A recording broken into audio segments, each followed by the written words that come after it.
पुष्पहासं जगत्सन्निवासं शतादित्यभासं गदाचक्रशस्त्रं लसत्पीतवस्त्रं हसच्चारुवक्त्रं भजेऽहं भजेऽहम्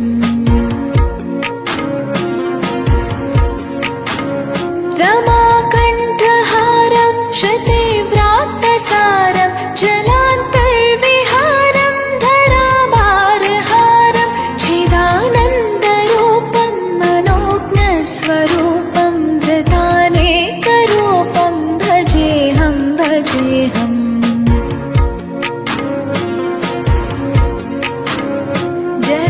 जराजन्महीनं परानन्दपीनं समाधानलीनं सदैवानवीनं जगज्जन्महेतुं सुरानीककेतुं त्रिलोकैकसेतुं भजेऽहं भजेऽहम्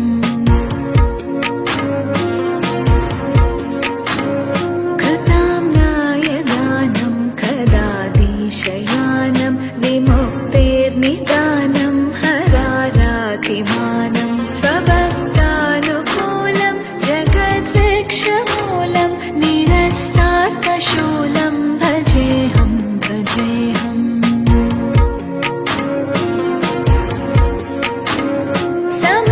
समस्तामरेशं द्विरेफापकेशं जगद्बिम्बलेशं हृदाकाशदेशं सदा दिव्यदेहं विमुक्ताखिलेहं सुवैकुण्ठगेहं भजेऽहं भजेऽहम्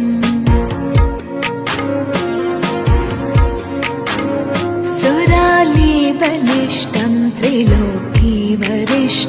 गुरूणां गरिष्ठं स्वरूपैकनिष्ठं सदा युद्धधीरं महावीरवीरं महाम्बोधिधीरं भजेऽहं भजेऽहम्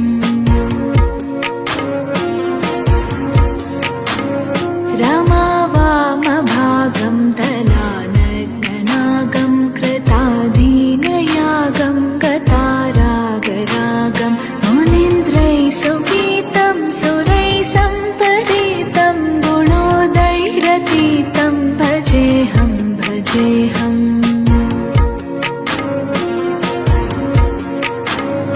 इदं यस्तु नित्यं समाधाय चित्तं पठेदष्टकं कण्ठहारं मुरारे स विष्णोर्विशोकं ध्रुवं याति लोकं जराजन्मशोकं पुनर्विन्दते नो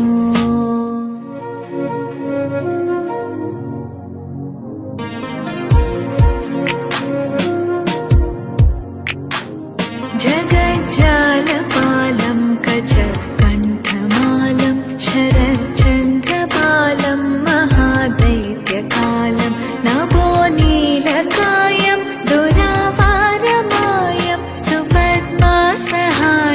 भजेऽहं भजेऽहम्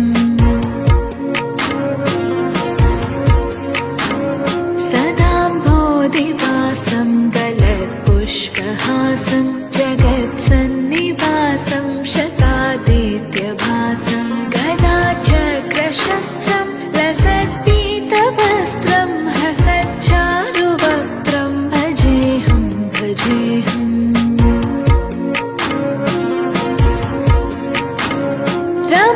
रमाकण्ठहारं श्रुतिव्रात्तसारं जलान्तर्विहारं धराभारहारं चिदानन्दरूपं मनोज्ञस्वरूपं